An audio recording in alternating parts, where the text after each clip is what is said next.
Today had the feel of a telethon with a tote board counting down the ticket sales in Green Bay, Cincinnati, and Indianapolis. Each franchise granted an extension to try and avoid a blackout of this weekend's wild card playoff games. How does this happen, and what does this say about the rampant success of the National Football League? Now, the NFL is where Bill O'Brien is returning. Introduced today as the Houston Texans' new head coach, leaving behind a Penn State program he had brought back from unprecedented scandal, but a university that had expected him to stay longer than just 2 years. Consistency is important, but having said that, I believe that Bill O'Brien came with an intent to be here for a long haul.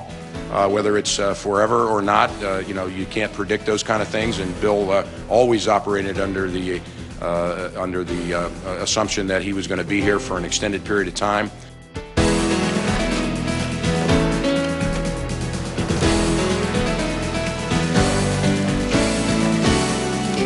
And now, reporting for Outside the Lines, Bob Lee. 2 years ago this week, Joe Paterno was within 3 weeks of his death. His beloved Penn State University was in an unprecedented crisis. Jerry Sandusky's very name had become synonymous with the most vile of allegations, and Paterno's near half-century grand experiment in Happy Valley was in shambles. You know, yes, the NCAA was about to ride in with everything short of the death penalty. As if you needed a reminder, that is what Bill O'Brien strode into as the new head football coach at Penn State. He went 15-9 in 2 seasons, and today, much sooner than anticipated when he arrived. Today, O'Brien left for the Houston Texans. I just want to thank Penn State. I want to thank Penn State for the opportunity they gave me to be their head football coach. I love the players at Penn State, and I respect their toughness and their resiliency and everything that they demonstrated on a day-to-day basis. From the day we walked in the door at Penn State, the players at Penn State did everything we asked them to do, and I respect them for that. I do regret not being able to continue with the great kids on that team. Again, while I tried to mislead, I tried never to mislead anyone. I understand if some people feel let down. I do. I understand that. But again, it was a decision that was a once-in-a-lifetime opportunity for me, and it was a great opportunity for my family. Bill O'Brien, midday today in Houston, Texas, introduced as the Texans' new head coach against the backdrop of his conversation with PennLive.com's David Jones. A conversation last month, fully reported this past week, in which O'Brien was expressing anger and frustration at critics he termed the so-called Paterno people at Penn State. He said on the record he was not leaving. He suggested angrily off the record he might be leaving. The echoes at Penn State, let's talk about them with ESPN's Brett McMurphy aboard the DirecTV mobile studio in Pasadena.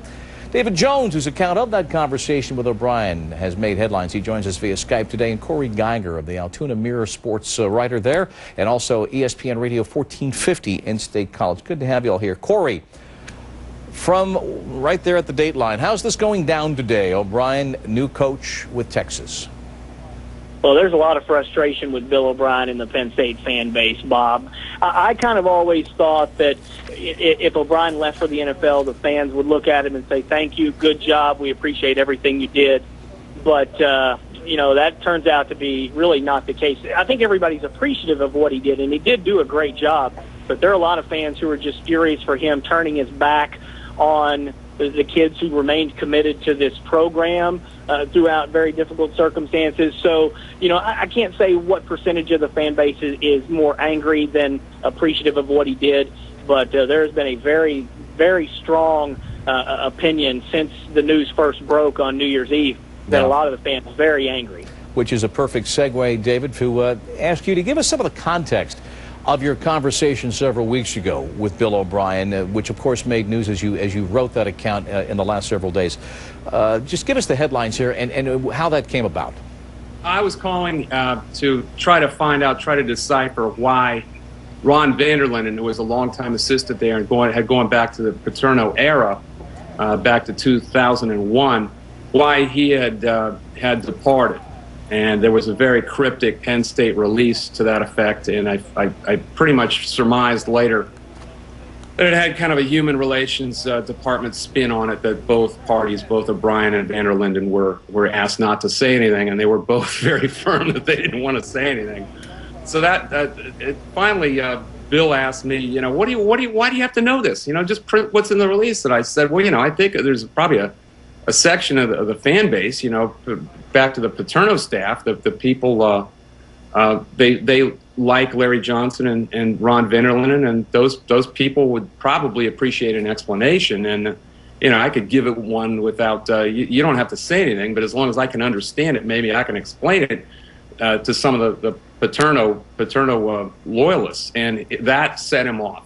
And I was really kind of shocked because he said, I'm so sick of hearing about the Paterno people, and there was much more of it that I didn't print and won't print.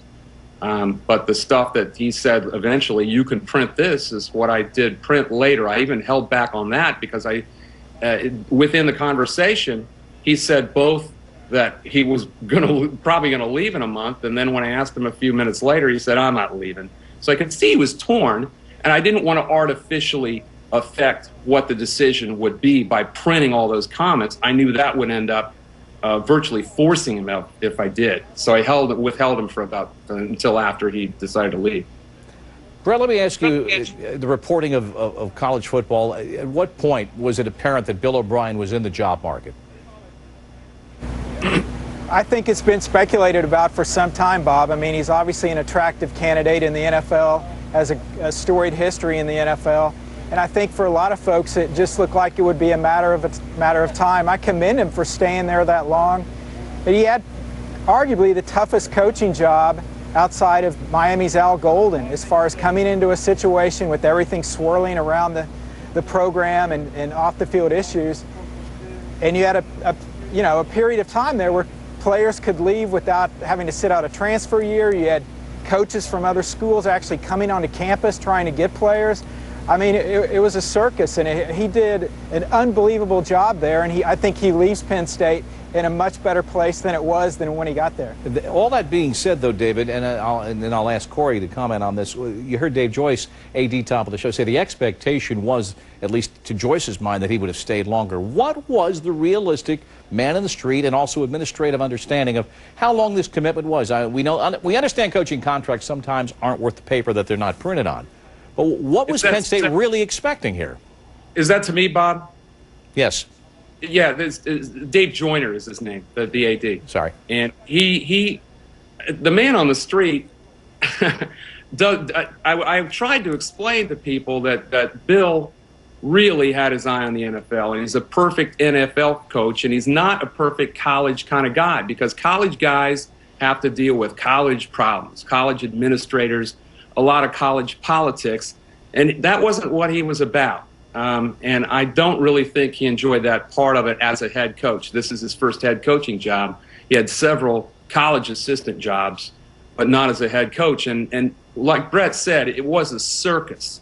All the backbiting among the board of trustees and fighting factions. And all he wanted was everyone to row in the same direction and not have to be the figurehead of the university. And you've got a lame duck president and probably a lame duck AD. And he was really upset. There was what he saw was no leadership too. So it was a circus. Corey, your perspective on what you thought the expectation was and how significant these quote-unquote Paterno people might be, how vocal, we know they're vocal, but how big of a piece of the pie do they comprise?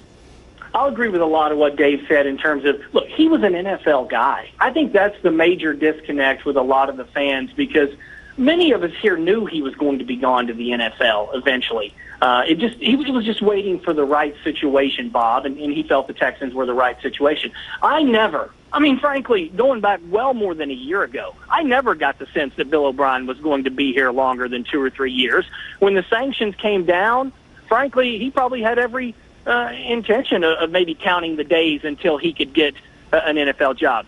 He did the very best work that he could possibly do every day at Penn State, but he always knew that the NFL was going to be out there for him. But the disconnect I talk about is the fans. Fans think with their hearts. They don't necessarily think with their heads. They think with their hearts that Penn State's a great school, tradition-rich football program. He can stay here for 8 or 10 years. So they let themselves buy into this notion that he was going to stay for 8 or 10 years. despite the fact that Dave, myself, and many other people in this state have been talking for well more than a year that he's an NFL guy and would probably be going at some point. Well, he has gone someplace. Okay, Brett, you've done some reporting this afternoon. Your story is up on ESPN.com. Assess this opening and leading candidacies. A source I talked to earlier today said that the leading candidates right now are Tennessee Titans coach Mike Munchak, Vanderbilt's James Franklin, and Miami's Al Golden. Now, I'm told that none of these individuals have interviewed with Penn State, but these are certainly the top three among their wish list. Obviously, Munchak and Golden played at Penn State. Franklin's got ties to Pennsylvania. He's a native of Pennsylvania, grew up in a suburb of Philadelphia. What Golden and Franklin have done at their respective schools at Miami and Vanderbilt, have turned around the program, have unbelievable results on the field. The question is, would either of those go to that job, or do they want to stay away from an NFL guy having just dealt with Bill O'Brien? All right, with that in mind, and David, we heard the wish list, all people with connections to Happy Valley. What is the political lay of the land now compared to what it was 2 years ago? And who is going to have a real seat at the table in picking this next coach? How politicized is it? I have been told that Dave Joyner is really in charge of this search, and I'll have to take that as gospel. The last time, there were a couple of money men who were very much a part of it. Terry Pagula, who owns the Buffalo Sabres, and Ira Lubert, who owns a big casino here in Philadelphia, and are both Penn State grads. But I get the sense that they're going to let Dave do this search, and that they will probably try to inch back toward their tradition if they can. And I believe Munchak and or Golden, if they can convince them to come, persuade them to come, I would give those guys the inside track. And do you get a sense, David, that they're prepared to pay what it takes to pay at that top level these days? They'd better be, because Al Golden, I would wonder if he or his wife, I think his mom and dad have a winter house down there in Naples. I mean, they could be very comfortable down there, and it's a bad time to do negotiations to come up here, I'm telling you. Absolutely, in the Northeast. Corey, a final word. The program that the next coach inherits, what does he get? How much better is it? Well, they have a franchise quarterback in Christian Hackenberg. I think it's a much better job than it was 2 years ago, but the university president will be out after June. Dave Joyner, the AD, will probably be out after June. So the new coach is going to come in not knowing who his bosses are. That's problematic. And to echo the final sentiment, I mean, I would think James Franklin would be a great candidate, but the bottom line is you can't have a guy that comes here for 2 or 3 years looking for another college or NFL job and maybe already having his foot out the door. They need stability. They can't be going through a coaching search every 2 or 3 years. This is too good of a job for that. They need somebody that is at least going to commit 5, 7, 8 years to them. Commitment in time, commitment in dollars. Appreciate your time. David Jones, Corey Geiger, Brett McMurphy. Gentlemen, thanks all. Appreciate your being with us today on Outside the Lines. And now we turn to the ticket vigil in the National Football League. Absent the league's extension to the 3 cities in question today, Cincinnati, Green Bay, and Indianapolis, those 3 wild card playoff games in question would have been blacked out this coming weekend. Now, blackout extensions are nothing new. The very concept of sports blackouts currently is under review by the FCC, but the fact that 3 NFL playoff games had to go to the wire with fans and business partners cajoled and enticed to effect a sellout, it's a curious statement in this league more popular now than any other. The NFL, astute above all others in public relations, even as the blackout ticket countdown was being watched carefully today, issued a thank you from Commissioner Roger Goodell to fans, and included in Goodell's remarks this passage. On behalf of the NFL's players, coaches, and staff, we are gratified and grateful for your support and dedication. By any measure, football is more popular than ever. You are engaging with and enjoying the NFL in unprecedented numbers, from the stadium to television to mobile, fantasy, and more.